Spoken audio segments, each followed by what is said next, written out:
Tesla গত কয়েকদিন দেখলাম যে টেসলা দ্যাট মিনস অটো যে রিক্সাগুলো আছে এগুলোকে দুমড়ে মুচড়ে দেওয়া হচ্ছে। কিছু কিছু ক্ষেত্রে দেখলাম যে যারা ড্রাইভার আছেন ওনারা ওনাদের লোন করা ঋণ করা এই অটোকে বাঁচানোর জন্য গাড়িকে জড়ায় ধরতেছেন, প্লাস যে ভ্যাকো দিয়ে বা বুলডোজার দিয়ে ঘুরিয়ে দেওয়া হচ্ছে সেগুলোকে আটকানোর চেষ্টা করতেছেন। যারা নির্বাহী ম্যাজিস্ট্রেট ওখানে তাদের হাত পায়ে ধরার চেষ্টা করতেছেন বা ধরতেছেন।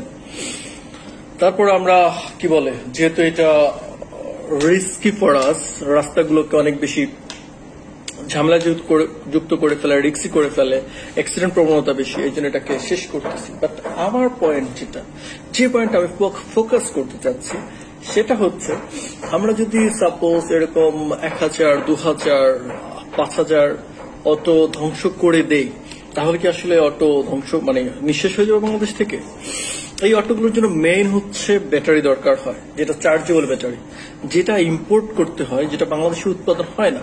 সেই ব্যাটারি ইম্পোর্টকে আমাদের বন্ধ করা উচিত না আগে? যেখানে এটা ম্যানুফ্যাকচার হয়, যারা এটার জন্য বড় বড় ব্যবসায়ী, যারা সেটা যে দলেরই হোক না কেন, দলমত নির্বিশেষে, ওনাদের জিনিসটা বন্ধ করলে আমার মনে হয় এটা গোড়া থেকে নির্মূল হয়। একটা গরিব মানুষ অনেক লোন করে কিনলো, তাকে